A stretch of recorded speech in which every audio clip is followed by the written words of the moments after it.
আসসালামু আলাইকুম বন্ধুরা, কেমন আছেন সবাই? আজকে আমি রান্না করব গরুর মাংস। এখানে ৩ কেজি গরুর মাংস আছে। আর মাংসগুলোকে আমি কেটে ধুয়ে পানি ঝরিয়ে নিয়েছি। আর মাংসগুলো একটু ছোট করে কেটেছি। কারণ মাংসগুলো একটু বড় করে কাটা থাকলে আমার কাছে কেন জানি মনে হয় যে মাংসের ভিতর কেমন যেন একটা কোষকোষ ভাব থাকে। তো আমি মাংসগুলো যে পাত্রে রান্না করব সে পাত্রের মধ্যে নিয়ে নিয়েছি। আর এর মধ্যে দিয়ে দিয়েছি 1.5 কাপ পরিমাণ পেঁয়াজ কুচি, স্বাদ মতো লবণ, 2 টেবিল চামচ আদা রসুনের পেস্ট, আর দিচ্ছি স্বাদ মতো শুকনো মরিচের গুঁড়া। এই যে মরিচের গুঁড়াটা দিলাম, এই মরিচগুলো একটুও ঝাল না, তাই মরিচের পরিমাণটা মনে হলো যে একটু বেশি দিয়েছি, কিন্তু না, মরিচগুলো একেবারেই ঝাল না। তো এর মধ্যে আরও দিয়ে দিয়েছি হলুদের গুঁড়া, ধনিয়া গুঁড়া, জিরা গুঁড়া, তেজপাতা, দারচিনি, ছোটো এলাচ, বড় এলাচ, আর দিচ্ছি রান্নার রেগুলার তেল। মাংসগুলো আমি হাত দিয়ে মেখে বসাবো। আর এই মাংস রান্নাটা মনে হয় আমার কাছে দুনিয়ার সব থেকে সহজ রান্না। কোনো কিছুই করতে হয় না, জাস্ট মশলাগুলো দিয়ে মেখে বসিয়ে দিলেই হয়ে যায়। তো আমি মাংসগুলো ভালো করে মেখে নিয়েছি। এখন সামান্য একটু হাত দিয়ে হাতটা ধুয়ে পানি অ্যাড করে দিলাম, বেশি পানি দিইনি, জাস্ট হাফ কাপেরও কম। আর ঢাকনা দিয়ে ঢেকে চুলায় বসিয়ে দিয়েছি বলক উঠে আসা পর্যন্ত। একটুখানি নেড়ে চেড়ে দিতে হবে, কারণ পানি দেওয়া নাই, মাংসগুলো লেগে যাওয়ার সম্ভাবনা থাকে। তো দেখেন, আমি সেকেন্ডবার যখন মাংসগুলো নাড়াচাড়া করতে আসছি তখন কিন্তু মাংস থেকে প্রচুর পরিমাণ পানি বের হয়ে গেছে।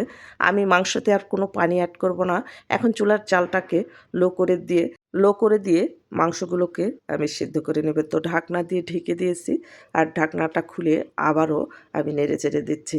যদি মাংসটা পানি অ্যাড না করে মাংস থেকে যে পানি বের হয় সেই পানিতে যদি মাংসটা রান্না করা হয় তাহলে কিন্তু মাংসের টেস্টটা অন্যরকম হয়। তো দেখেন, আমার কিন্তু পানি আর বেশি নাই।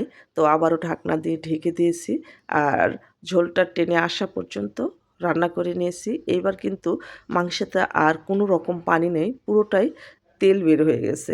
এখন আমি প্রায় আবারও 2 মিনিট ধরে কষিয়ে নিয়েছি। এখন পানি অ্যাড করে দিব মাংসতে। আর ঝোলটা কতটুকু খাবেন আর মাংসটা কতটুকু সেদ্ধ হয়েছে তার উপর ডিপেন্ড করে পানিটা অ্যাকচুয়ালি অ্যাড করতে হয়। তো আমি দেখেন বেশ কিছুটা পানি অ্যাড করে দিয়েছি। একটু ঝোল রেখে রান্না করব, কারণ গরুর মাংস ঠান্ডা হয়ে যখন যায় তখন কিন্তু বারবার গরম করতে হয়।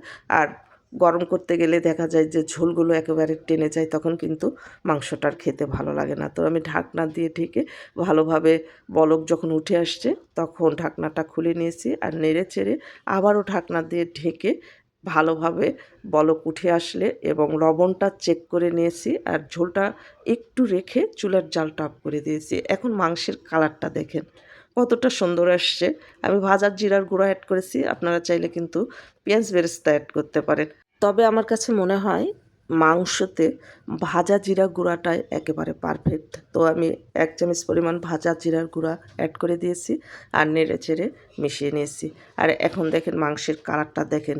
ট্রাস্ট মি, এইভাবে যদি মাংস রান্না করেন তাহলে কিন্তু আর অন্যভাবে রান্না করবেন না। খেতেও কিন্তু দুর্দান্ত টেস্ট, আর সময় একেবারেই কম লাগে। তো আমার ভিডিওগুলো যদি আপনাদের ভালো লাগে তাহলে প্লিজ আমার চ্যানেলটা সাবস্ক্রাইব করে পাশে থাকা বেল আইকনটা ক্লিক করে রাখবেন, যেন নতুন কোনো ভিডিও ছাড়ার সঙ্গে সঙ্গে নোটিফিকেশান সবার আগে আপনার কাছে পৌঁছে যায়। আর যারা ফেসবুক থেকে দেখবেন প্লিজ ফেসবুক পেজটাকে ফলো দেবেন, লাইক কমেন্ট শেয়ার করে আমার পাশে থাকবেন। ভালো থাকবেন সবাই, দেখা হবে পরবর্তী ভিডিওতে। আল্লাহ হাফিজ।